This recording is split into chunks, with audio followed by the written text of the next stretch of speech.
We're the Acholi people. I am Acholi. That's my heritage. My entire family is Acholi. They used to live in the north before the war.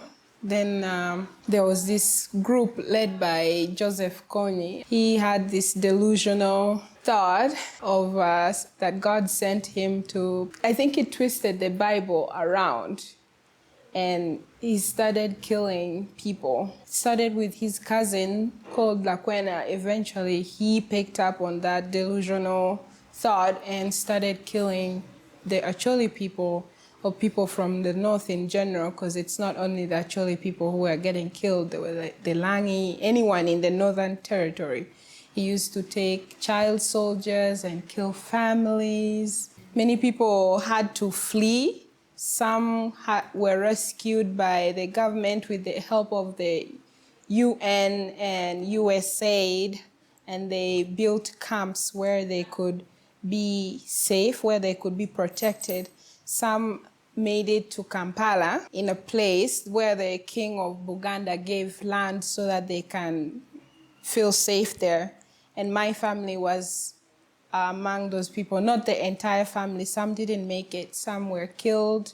So a few of my family members who managed to flee from the north during the war ended up in the slums in Kampala. It's a very big slum with different tribes, different people from the north who are there. So I grew up in the slums. That's where Tommy got me from the slums and fostered me.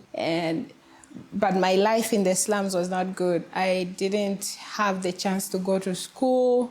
We didn't have food. We had to rely on UN, USAID, because our livelihood is agriculture, and we were not able to do that when we were in the slums.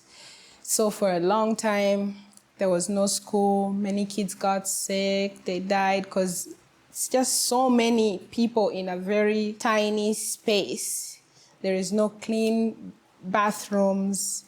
So there was like cholera, dysentery, many diseases, measles, what. So a lot of kids didn't make it during that time. So I was lucky that I got fostered and I had the chance to actually go to school. So I said, when I grow up, I want at least to figure out a way to help people who don't have a chance that I got. Eventually, I met Ryan and Jen when they came to adopt Jordan and Sophia. And we've been working together since then. They've been helping. And a lot of people who live in the slums, some of them want to get out, but they don't have a way of going out. They don't know where to start from.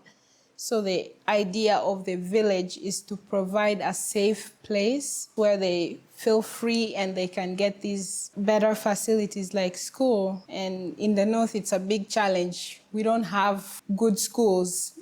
Even the government schools are not that good. They do the bare minimum. Like, most kids don't make it. Most kids are married by like 14 years old. They're out married because there is no push, there is no dream. So the idea to build the village is to give hope, actually to give hope to the next generation and plant a seed in them that even if a generational impact, that even if we're gone, the young kids will keep inspiring others so that we change Uganda, hopefully Uganda. But the goal is we are focusing on the northern part of Uganda because we went through so much for so many years. Like, some people say we were considered the forgotten people, because while in the north there was this war going on, business was normal. In Kampala, everything was fine, but here people were dying because the rebels, for 20 years, I think, 20 years, there was massive. So right now, people still have psychological trauma. A lot of people, like you saw last time, they drink so much because they don't want to feel the reality because it's so painful to be able to like process what happened. Some don't want to function normally. They have to drink. So hopefully with the young generation, we can be like, okay, this happened, but now we can change this. We can give the kids a better education, give them better medical services.